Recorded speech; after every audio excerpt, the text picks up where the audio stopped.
Queridos alunos, bem-vindos a mais uma aula de História do Tio Raul. E hoje nós vamos chegar à famosa expansão marítima e comercial europeia. Nós vamos comentar as grandes navegações, por que elas aconteceram e quais foram as consequências desse período que é considerado uma das maiores epopeias da história humana. Vamos lá? Pessoal, primeira coisa que eu quero que você entenda. A expansão marítima, ela acontece em um contexto muito específico, chamada Baixa Idade Média, ou seja, a crise do feudalismo, que vai lá do século XI até o século XV.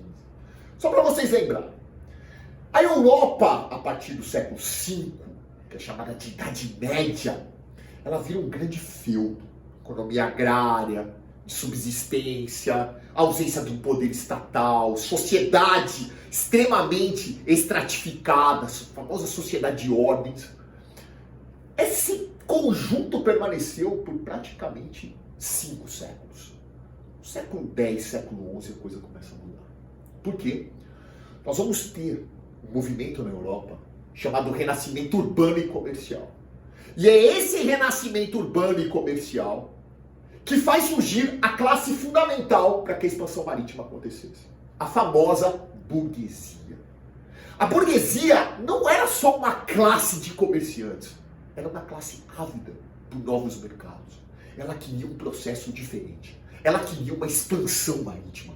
E o que aconteceu para que esse famoso fator, de certa forma, pudesse, ou essa grande epopeia pudesse acontecer? É isso que você tem que sacar. Quando a burguesia chegou, ela buscava uma rota alternativa às Índias. Ela queria algo que saísse daquele patamar que nós tínhamos da Europa, porque a Europa estava em crise. A Europa estava passando por um problema seríssimo. O feudo era extremamente limitador. Eles queriam lançar-se ao mar. Eles queriam novos mercados. Junte-se a isso, a esse renascimento urbano, esse renascimento comercial do século XI, XII, o comércio começa a florescer lá nas cidades italianas de Gênova e Veneza. Junto a isso vem a formação de Portugal e Espanha com a Guerra da Reconquista. Imagine todo esse cenário ocorrendo. De repente, vem a crise do século XIV. Fome, peste negra, dizimou mais de 1/3 da população europeia. Guerras como a Guerra dos 100 Anos. Era preciso sair dali. Era preciso novos mercados. Novas, entre aspas, chances de enriquecimento. E é isso que foi a expansão marítima. Esse renascimento urbano comercial. Esse surgimento da nova classe, a classe de comerciantes, a burguesia. Que, de certa forma, está querendo novos mercados, está buscando as Índias. Junto com a crise do século XIV, o que vai acontecer? Eles vão lançar-se ao mar. E que mar é esse? Onde estava esse mar? Não era mais o Mediterrâneo. Agora eu estou falando do Oceano Atlântico. O mar tenebroso.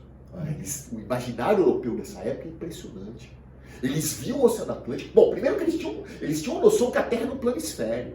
Que você navegaria, de repente você cairia, professor Raul, num mar sem fim. Esse mar tenebroso, ele mexeu muito com o imaginário europeu. Muito.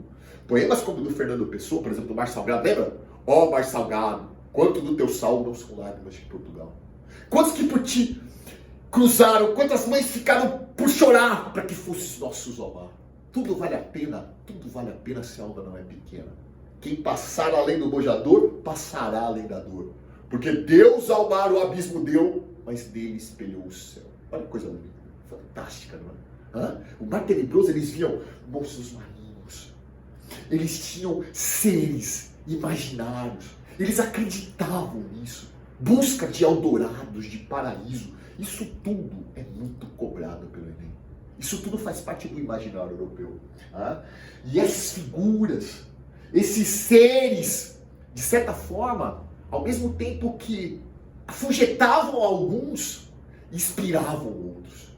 E um dos grandes, professor Raul, países nessa navegação foi Portugal. Que começou esse périplo africano, reparem, começou em 1415. Eles vão chegar às Índias só em 98. Olha o tanto que durou esse périplo. Vai lá de 1415 até 1498 para dobrar o Cabo da Boa Esperança. Então olha lá, ó, 1415 eles chegaram a Ceuta. 88 o Cabo das Tormentas. 98 eles chegam às Índias e em 1500 o Brasil. Portugal tinha essa característica, tá? Esse expansionismo, esse pioneirismo português só foi possível porque Portugal tinha uma série de qualidades que, de certa forma, fizeram com que aquele país fosse o pioneiro. Eu vou mostrar para você agora. Olha lá. Portugal tinha uma burguesia forte, muito forte, tá?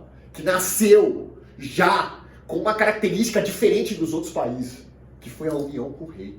Tá? A famosa Revolução de Avis de 1383. Então, essa união rei mais burguesia, esse rei que financiava, que queria que a burguesia expandisse, tá? Essa burguesia que estava buscando novos mercados, foi fundamental para que Portugal fosse pioneiro. Além disso, Portugal tinha uma posição geográfica muito favorável. Estava na Península Ibérica, na porta do Oceano Atlântico. Tá? E sem contar que a Escola de Sagres foi fundamental para o aperfeiçoamento marítimo local. Tá? Então, as caravelas que possibilitaram as grandes navegações, o astrolábio, a bússola, tá? Colaboraram demais para que essa expansão acontecesse. E boa parte desse conhecimento, os portugueses aprenderam com os árabes. Na época da expansão territorial muçulmana, do famoso Império Islâmico. Então nós vamos colocar aqui, ó, para você lembrar, tá, que os mecanismos de navegação, meu filho, naquela época não tinha Waze, GPS, não. Era aqui, ó. E a navegação, ela foi fundamental para que eles pudessem sair, principalmente do Porto de Lisboa, tá, e fazer todo esse contorno aqui, professor Raul, até a Índia, até principalmente Calicut, que é onde eles buscavam as especiarias. E o mais interessante, pessoal, é que todo esse processo vai ter uma consequência enorme. Qual é a primeira grande consequência? Você vai ter uma expansão do comércio. Você vai ter o fortalecimento do rei, da burguesia, que vão conseguir mais dinheiro, vão expandir todo esse mecanismo. Mas, ao mesmo tempo, nós vamos ter uma mudança geográfica. Antes, todo o centro econômico era o mar Mediterrâneo. E agora vai para onde? Você vai ter uma mudança do eixo econômico para o Oceano Atlântico. E junto a isso, vem o ponto que os alunos mais têm dificuldade de entender. Nós vamos ter na Europa um processo chamado Revolução dos Preços. O que foi a Revolução dos Preços? Quando eles chegaram à América, pessoal, e descobriram, principalmente a América Espanhola, tá? Descobriram as grandes jazidas de ouro e prata que nós tínhamos, o que vai acontecer? A Europa vai ter um excesso tão grande de metal, o poder de compra vai ser tão alto, que a oferta vai ser pequena frente à procura. E os preços fazem o quê? Disparam. Então, é isso que eu quero que você entenda. A revolução dos preços, ou seja, o processo inflacionário europeu é uma consequência da expansão marítima. Ó. E qual outra consequência, tio Raul? Como foi Portugal e Espanha, que fizeram todo esse processo de expansão, eles vão dividir a América agora. Eles vão passar por essa divisão. E eles têm que, de certa forma, dividir onde é europeu, espanhol, e onde é a América Europeia, portuguesa. Os dois grandes tratados dessa época, que são cobrados, a Bula Intercoetera, de 1493, e o Tratado de Tordesilhas, de 1494. Olha que interessante. Como chegou a América Espanhola em 1492? No ano seguinte, eles já fizeram o primeiro tratado. O da Bula Intercoetera dizia o seguinte: você vai pegar 100 léguas. Quanto são 100 léguas, tio Raul? 6,6 quilômetros. 100 léguas de Cabo Verde e vai o que, professor Raul? Traçar uma linha imaginária. Esse aqui, essa linha vermelha é do primeiro tratado, da Bula. Tá? O que for a leste será Portugal. O que for a oeste será da Espanha. Por esse primeiro tratado, Portugal ficou com o quê? Com nada. Da América ele ficou com nada. A leste seria deles. Onde passa aqui, ó? Ficou com nada. Portugal não aceitou esse tratado.